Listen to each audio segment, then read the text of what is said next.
Welcome to the Network Marketing class, where modern marketers learn about strategies, tools, and how to use AI to grow and succeed in today's modern world. Let's get started. Welcome back to the Network Marketing class.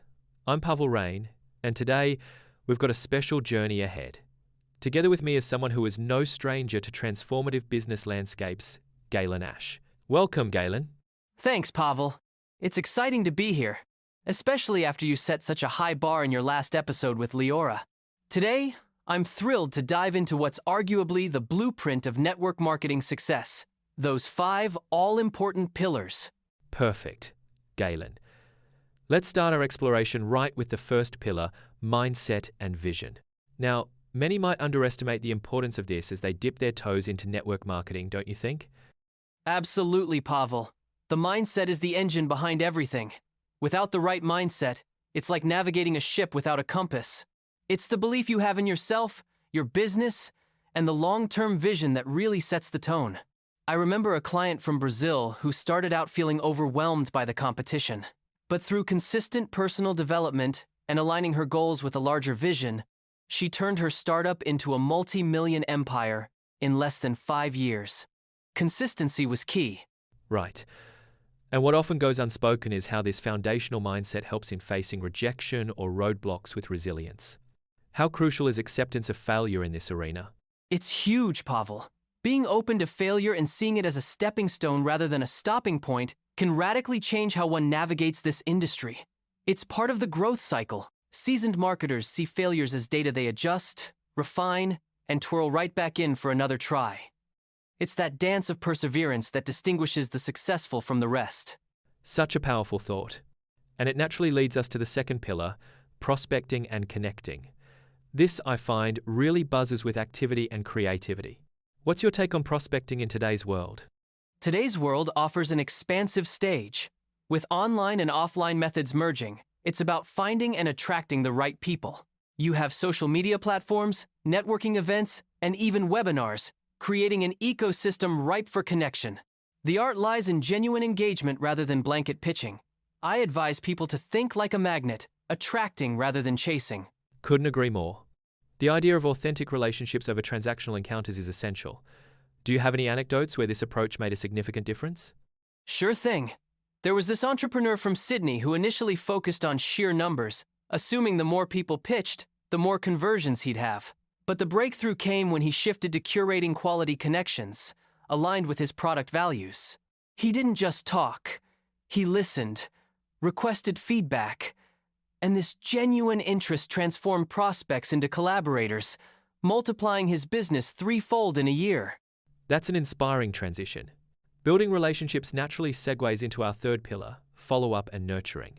The way conversations are turned into lasting partnerships often relies heavily on this segment, don't you think? Definitely. It's about engaging consistently without being overbearing.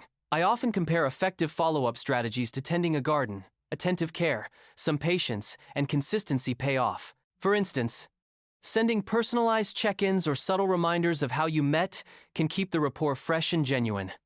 So true. It's incredible how something as simple as following through can build trust and credibility. Any tools or systems you recommend, especially for someone just starting? I often suggest starting with CRM systems tailored for small businesses. Apps like HubSpot or even simple Google Sheets work wonders when paired with consistent habits. The key is systematic organization, set reminders, personalized communication, and segment contacts based on interaction history. Strategic use of tech that smoothly brings us to our fourth pillar, duplication and systems. It's all about creating systems that empower growth, right? Exactly, Pavel. It's building beyond oneself. Duplication is the secret sauce that transforms a business from a one-person show to a team-driven enterprise. Training sessions, clear communication channels, and replicable systems ensure that your success can be mirrored by team members. It's like franchise thinking, scalability with consistency. It's fascinating how systems establish the backbone for scaling efficiently. What would you say is a common pitfall in this area, and how can one address it? The biggest challenge is the tendency to micromanage. When leaders feel they need to control every aspect, it can stifle growth. Instead, by fostering an environment where team members have clear guidelines yet creative autonomy, leaders can focus on strategic oversight. It's empowering others to take initiative while aligning their vision with the larger goals of the organization that makes duplication effective. Encouraging innovation within a structured framework can indeed propel a team forward.